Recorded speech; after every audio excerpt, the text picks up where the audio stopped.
ဟုတ်အားလုံးပဲမင်္ဂလာပါရှင်မမိုးပါရှင်ဟုတ်ကဲ့မမိုးကဒီနေ့အထည်တွေရောက်မှာမဟုတ်ဘူးမမိုးသုံးနေတဲ့ product လေးကြောင့်လာပြီးပြောပြမလို့လေ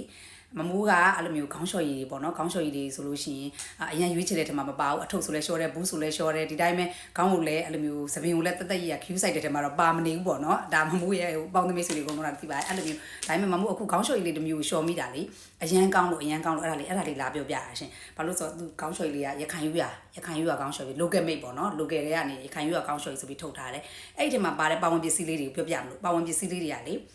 ရခိုင်ရိုးရရဲ့အုံတုံရွက်လို့ပါတယ်တိလားအုံတုံရွက်မမိုးတို့အဲ့ဒါကိုသိချမသိနေဘူးအဲ့ဒါတော်တော်အစွမ်းထက်မဲ့ဥစ္စာလေးပေါ့နော်အုံတုံရွက်ထောလပတ်ရွက်ဆိုတာလဲမမိုးတို့ဒီခေါင်းလျှော်တဲ့အခါမှာဟိုးအရင်တော့ဒီလိုမျိုး chemical တွေနဲ့ခေါင်းလျှော်ရည်တွေမပေါ်ခင်တော့ထောလပတ်ရွက်တွေနဲ့ကွက်သားကိုလျှော်လိုက်ကြတာမျိုးတွေပေါ့နော်ထောလပတ်ရွက်ပါတယ်အောင်မင်းညူပါမယ်တမာရွက်တွေကျိတ်မှန်ရွက်တွေစက်သွန်ဒီကမွန်းဒီအဲ့ဒါတွေအကုန်လုံးပေါင်းဆက်ပြီးတော့ကြတော့ formula ကောင်းကောင်းလေးနဲ့လုပ်ထားပေးတာပေါ့နော်အဲ့ခေါင်းလျှော်ရည်လေးကတော်တော်လေးကိုကောင်းတယ်နောက်တစ်ချက်က तू ကဘလို့အရာတွေကိုဘလို့အရာတွေကိုအဆင်ပြေစေရလဲဆိုတော့လေသပင်ကျွတ်တာတွေတကယ်သက်တာလုံးဝသက်တာနောက်ပြီးတော့စံသားပျက်စီးတာတွေဥယျာပြားရားရန်တာသပင်ပါတာဘောက်ထတာသပင်နှစ်ခွအဲ့လိုမျိုးဥစ္စာတွေပေါ့နော်အဲ့ဒါတွေအကုန်လုံးကိုတကယ်ကိုသက်တာစေတာဘာလို့တကယ်သက်တာစေလဲဆိုတော့မမိုးကကြတော့ဒါကိုပြောပြတာမမိုးကိုယ်တိုင်သုံးလိုက်တဲ့အချိန်မှာမမိုးကတော်တော်လေးကိုကြိုက်သွားတာနဲ့အေးဒီဟာလေးတော့ကြိုက်တယ်ပေါ့နော်ဒါလေးကိုငါပြန်ပြီးတော့ကြတော့ရောင်းပေးရမလားမသိဘူးဆိုစိတ်ကူးမိပြီးတော့ကြတော့မှအဲ့မှာမမိုးကတော်တော်ကောင်းအဲ့ဒါလေးကိုလာပြောပြတာနောက်တစ်ချက်ကသူကဘယ်လိုလဲဆိုတော့900မယ်ပါတယ်ပေါ့နော်900မယ်လည်းပါတယ်နောက်ပြီး packaging ကိုကြည့်လိုက် packaging နဲ့လုံးဝစတိုင်ကြတော့လှပတော့စတိုင်ကြတော့လေနော် packaging လေးလည်းအရန်ကောင်းတယ်နောက်တစ်ချက်ကအနံလေးပေါ့အနံလေးကတော်တော်ထူးခြားတယ်လို့ပြောရမယ်မမိုးတို့ကကြတော့လေ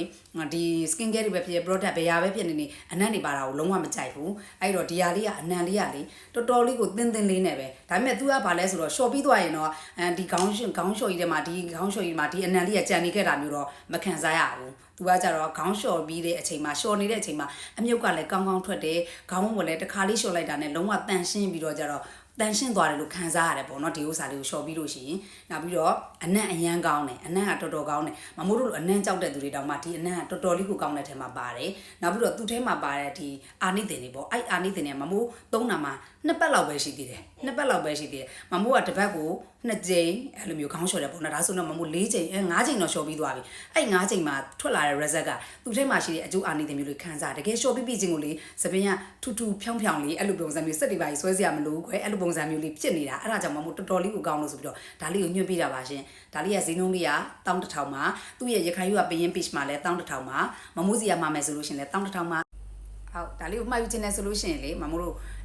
ရန်ကုန်မြို့ရင်းလည်းအယောင်ငွေချေရပါတယ်နောက်ပြီးလို့ရှိလို့ရှင်အခြားနယ်တွေမှာဆိုလို့ရှင်လည်း okay ရောက်တဲ့နေရာတိုင်းမှာအယောင်ငွေချေနဲ့ရပါတယ်ရှင်ဟုတ်ကဲ့ကျေးဇူးများတင်ပါတယ်ရှင်လူချင်းနဲ့ဆိုရင်မမို့ချက်ပေါက်မှာဆက်သွယ်ပေးပါနော်ကျေးဇူးများတင်ပါတယ်ရှင်